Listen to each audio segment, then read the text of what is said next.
Schaefer. Today I want to talk a little bit about the community that I was able to find thanks to social media and social media networking. Uh, Back in, April of 2020, when things really shut down in New York because of the pandemic, I was kind of feeling a little anxious like everyone else was. I had work to do still, but the calls weren't coming in, and I knew that this work was going to slow up soon, so I was like kind of taking my time. And before the pandemic, I never really networked. I went to some networking events, and despite the fact that I might not seem very shy like on my videos, I'm pretty awkward. Um, I'm not a great networker. I'm not great at the small talk, so I hated, just like hated. It would make me cringe when I'd have to go to the networking events. And I know that other attorneys can be a huge source of referrals, but I just was never consistent about it. I had talked to people who told me it takes a minimum of 7 like face to faces with a person in order to start getting business from them.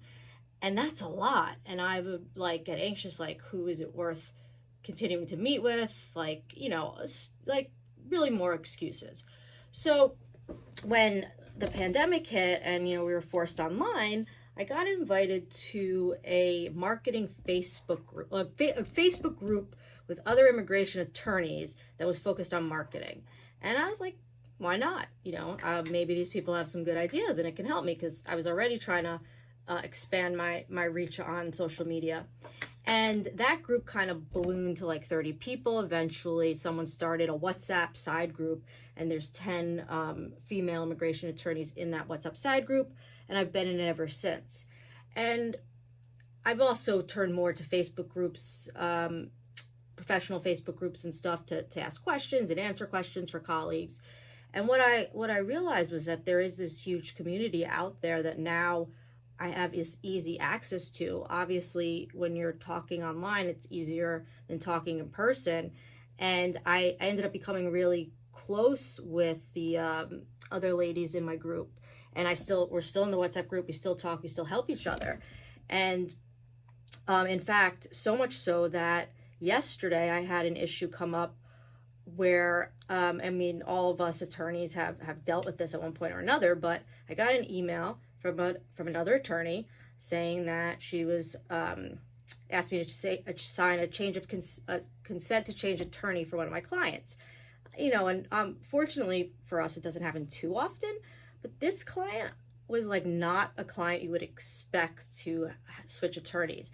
And that is because we were doing an uncontested divorce for her, and I knew she was anxious about everything, and it was taking longer than planned because the defendant wasn't home. Like, he was traveling for work. We had been trying to track him down. We got a process server.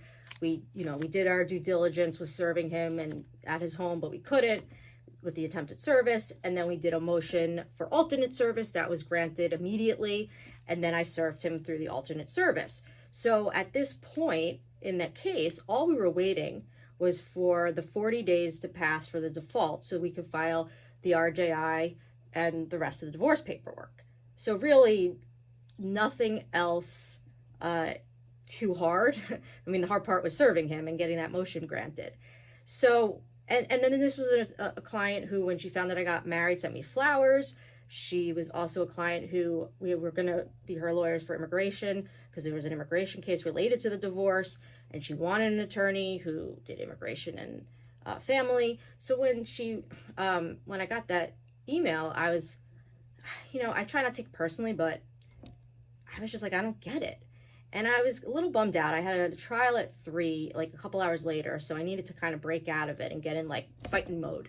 And Aaron's great, but when I tell Aaron like I'm bummed out about it, he'll tell me not to take it personally. Well, great, but sometimes you need a little bit more. So I turned to my group of female immigration attorneys. I told them exactly what happened, and I asked them if they had any advice, and they did. And they made me feel a lot better because I knew I wasn't alone in this. I knew I needed some words of encouragement, and they were right there with me. And, if it wasn't for the fact that I had this group, I would have kind of bottled it up and maybe wouldn't have gotten over it so quickly.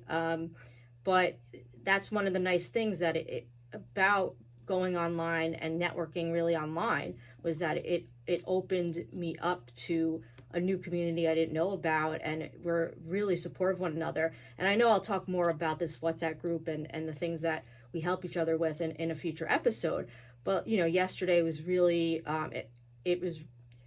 it really did a lot for me, and it was really helpful to be able to know that I have these 10 people that if I say something, in a matter of minutes, hours, I'm going to get a response that's going to be helpful and is going to be understanding, because we go through all the same things. So having that community, I never had it in person. It's just me and Aaron here, my law partner. So I've never really had much of a community, and to be able to find one, even though it was online and I've only met one of them in person, it's like I've known them forever. So I think that's really cool. And again, I'll talk in another episode more about the types of things we've shared and the types of support they've given me, which has enabled me to really, really help me to get to the level that I'm at.